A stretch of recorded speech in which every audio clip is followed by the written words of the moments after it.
On February 5, 2011, hundreds of people gathered in front of pharmacies in 70 cities around the world, and exactly at 10:23 a.m. in each country, took gigantic quantities of a certain medication.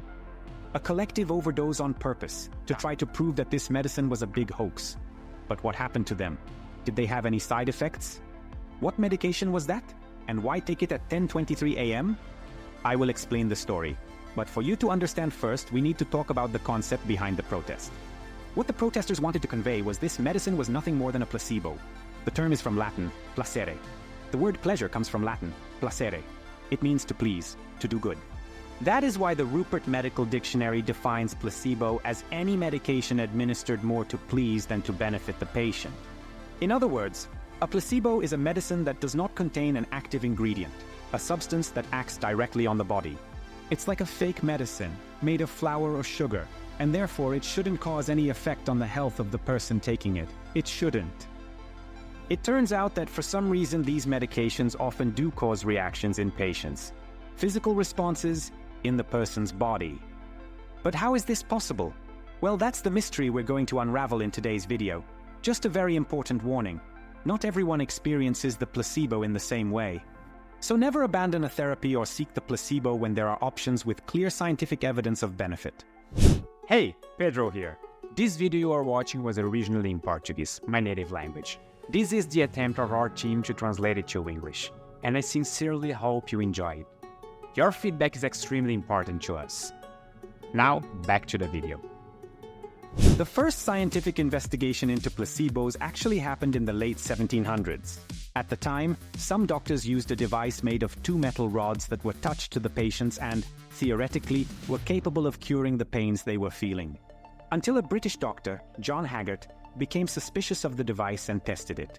He built an identical device, but made of wood. The result? The same as the metal version, with patients reporting their pain decreased. The concept of placebo was born. This planted the seed that would lead to one of the most important types of scientific research in medicine, the double-blind test. This test was used for the first time in the 1940s in Finland in the development of an antibiotic patulin. The scientists divided the volunteers into two groups. One took real medicine. The other took a fake medicine, in other words, a placebo. Neither the scientists nor the patients knew beforehand who was taking what. And that's where the name double-blind came from. The researchers found no different results between the placebo and real medication groups, so it was discarded. The result was then published in a medical journal and laid the foundation still used today in the development of medicines and vaccines. However, this test created an ethical dilemma. If half of the sick people are going to take a fake medicine, it means they will be left untreated. Therefore, in the 60s, the Declaration of Helsinki was published. The text says a placebo in research is used when the patient is not at risk of serious or irreversible harm from the lack of treatment. So, people taking the fake medicine will not have major problems. Here's the surprising part. What if a fake medicine has a real effect? It sounds strange, but in many cases, the person taking a placebo actually experiences an improvement. Although that pill is not a medication with an active ingredient, the patient actually feels well. And I'm not talking about just thinking they got better. I'm talking about a practical reaction that truly alleviates the problem. This is the so-called placebo effect. This is possible because the psychological aspect is fundamental to our physical health. Just notice that a person who is depressed or anxious, for example, can experience real problems in the body, such as chest pain, tachycardia, stomachache, muscle tension, and dizziness. And if this can happen for the worse, it can also happen for the better. When a person is feeling happy and confident, they may start to perceive fewer of these problems. And that explains how the placebo effect works. In short, the mind controls the body. Neurologists explain that the mere belief that a certain effect will simply occur is enough to activate brain areas crucial for pain perception. The act of taking the placebo in the hope that it will actually cause a beneficial effect activates the prefrontal cortex and triggers the release of analgesic substances, which block pain signaling. And in this way, the placebo effect acts through various pathways in our perceptions and feelings, such as when an olfactory stimulus like an open wound continues to exist. And that's why the little kiss that mothers give on children's scraped knees can really help to relieve the pain. And I'm very serious. There are many different types of placebo. Want another example? sugar water to calm the nerves. Or even coffee. That's right. The most widely consumed drink in the West also causes a type of placebo effect. A recent study divided volunteers into two groups. One drank real coffee and the other drank hot water with caffeine. Each group knew exactly what they were drinking. After all, it would be impossible not to know whether you're drinking a delicious coffee or a watered-down mix. The volunteers had magnetic resonance imaging, MRI scans, before and after drinking their beverages. In both groups, a reduction in activity of the default mode network DMN was observed. It is activated when relaxed and disengaged. It's like the screensaver of our brain. And this consequence was expected. It's the effect of caffeine. But there was a surprising difference. The group that knew they were drinking coffee had an increase in activity in the superior visual network and the executive control network, areas that are linked to the processing of our vision and our attention. For the researchers, this was proof that part of the effect that coffee has on our body, making us more alert, is purely a placebo effect. We become more awake because we know we drank coffee. The very ritual of drinking the beverage influences the effects it has on our body. And there are many other famous placebos. We have examples ranging from old ones, like those floral therapies created a century ago that promised to use substances from flowers to treat health problems, to more recent cases, like those bracelets that promise to improve balance and strength. Anyone in their 30s certainly remembers someone wearing them. Or remembers having used them. The manufacturer had to refund buyers in some countries because of misleading advertising. Because after all, it was all placebo effect. But back to medicine, there are various types of substances that can provoke a placebo effect, such as laser treatments or injections with saline solution. And there are also substances that even play a real role in the body, like vitamin C, but are partially considered a placebo. Since many people take it, for example, to cure colds, which has no scientific proof and can even be harmful in large quantities. In fact, the person would have recovered from that cold anyway, but they start to feel more energetic knowing they truly took the vitamin. There's a phrase I really like, which I read in a statistics book, that says, an untreated cold lasts a week, and a treated cold goes away in 7 days. And there are even placebo surgeries. Studies show that fake orthopedic surgeries with anesthesia and a superficial cut in certain parts of the body can be as effective as a complete surgery in alleviating a patient's pain. But among all types of placebo effect, without a doubt, the most traditional cases are definitely those caused by pills. And this even varies according to the type of pill. Research shows that blue medications often have a calming effect. Red ones, on the other hand, generate a stimulating effect. Size also matters. Larger pills are often seen as more effective. Even the price makes a difference. The more expensive the medication, the more the patient tends to believe in their own recovery. Therefore, they can improve quicker. There's a specific type of medicine that is at the center of controversies when it comes to placebos. Homeopathy. Homeopathy is a therapy that emerged over 200 years ago, and in summary, it involves taking a substance that causes a symptom in a patient and diluting it in water or alcohol many times. Homeopaths, for example, mix one part of the substance that causes an allergy in a person with 99 parts of water and then shake this mixture. This is what they call dynamization. And then this process is repeated once, 10, even 1,000 times, making that original substance very diluted, practically non-existent. Remember those protesters I mentioned at the beginning of the video? Their protest was exactly against homeopathy. Their criticism is that the original substances are so diluted that they represent less than 1 part per mole of the final solution. And if you don't remember what a mole is, let me remind you. 6 times 10 to the power of 23. That's why that collective overdose was done at precisely 1023. And indeed, it didn't cause any side effects on the participants. But then, how do homeopaths explain the supposed functioning of a remedy made with such a diluted substance? They claim that water is capable of retaining the memory of the original substance, a notion based on old studies that have already been refuted. In recent decades, a series of new studies has been undermining the credibility of homeopathy. A systematic review of these studies, conducted by the German physician Edzard Ernst at the beginning of this century, reached a conclusion. There was no condition that responded better to homeopathic treatment than to the placebo or other control interventions. No homeopathic remedy has had convincingly different clinical effects from a placebo. And with that, most scientists today claim that homeopathy is a pseudoscience. And any possible improvement in the health of those treated with this therapy is nothing more than a placebo effect. They believe that the medicine will work and can help them recover. But hold on, things get even weirder. What if the person even knows the medication is fake?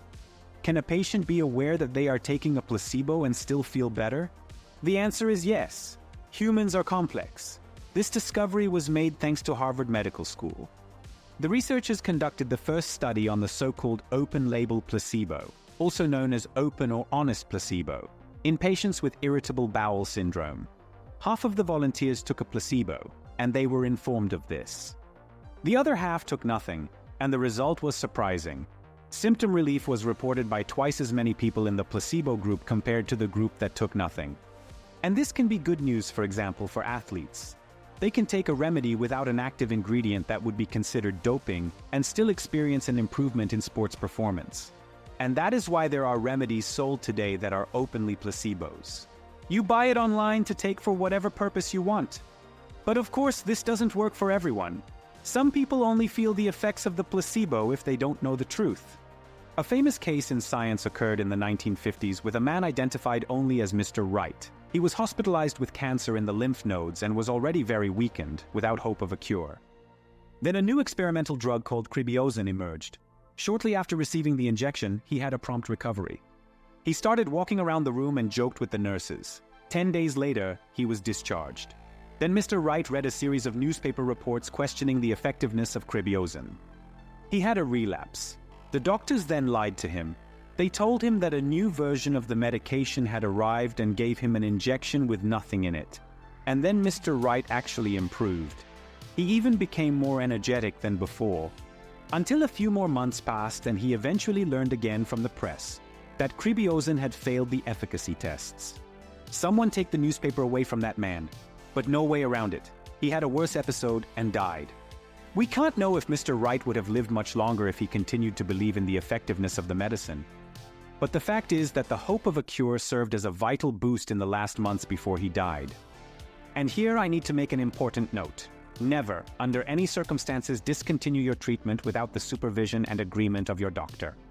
After all, the placebo effect is so strong that it can work even, let's say, at a distance. And this is called placebo by proxy. Thanks to this phenomenon, even animals benefit from the placebo effect. A famous experiment is Pavlov's dogs. In the early 1900s, a Russian scientist decided to give food to a group of dogs while simultaneously ringing a bell. The animals started to associate the food with the sound of the bell. Eventually, Pavlov's dogs would salivate from hearing the bell without seeing the food. Thus, the expectation generated a physical reaction, called classical conditioning. In the 1980s, a study proved the existence of the placebo effect in animals. It was with a group of mice genetically prone to lupus, where the immune system attacks the body's healthy tissues. The scientists gave a drug that reduced immune activity while also giving a bit of sweet water for the mice to drink. After a while, they started giving only sweet water. And yet, the immune response was the same, as if they were still taking the medicine. And speaking of animals, the placebo has, let's say, an evil twin. It's the nocebo. The term also comes from the Latin noceo, which means to harm, to cause damage. And that's what happens when someone is bitten by a non-venomous snake but doesn't know it's non-venomous. Just from the fear of getting sick, the person can actually feel nauseous, vomit, and even faint. If the placebo makes you feel good if you believe you will get better, the nocebo makes you feel bad if you believe you will get worse. That is why during the pandemic, for example, many people reported side effects after taking the COVID vaccine. A study showed that 2/3 of people who experienced adverse effects, such as fatigue and headache, suffered these reactions due to psychological factors. A clear example of the nocebo effect. It appears in other situations. It can increase the pain you feel when going to the dentist, intensify the effects of a hangover. Reading the leaflet of the medicine you're taking may make you feel bad. It may worsen your health problem by looking up symptoms on Google.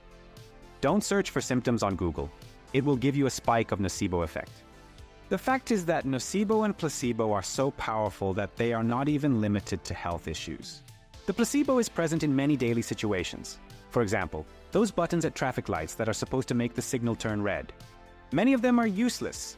A report already showed that in New York, for example, only 9% of the buttons actually worked. But the fact of pressing a button makes many people feel like they have control of the situation, reducing the anxiety of waiting. There are also those buttons to make the elevator door close faster. Have you ever had the impression that pressing this button or not pressing anything is practically the same thing? That's right. But for some people, pressing that button can also be enough for them to feel like they are saving time. And there is even the placebo thermostat. In some companies, the indicator shows a false temperature, but it is enough to make employees feel that the climate is pleasant, allowing the company to save on the electricity bill. It's capitalism doing to you what you used to do to your little cousin, when you gave him the disconnected video game controller to make him think he was playing.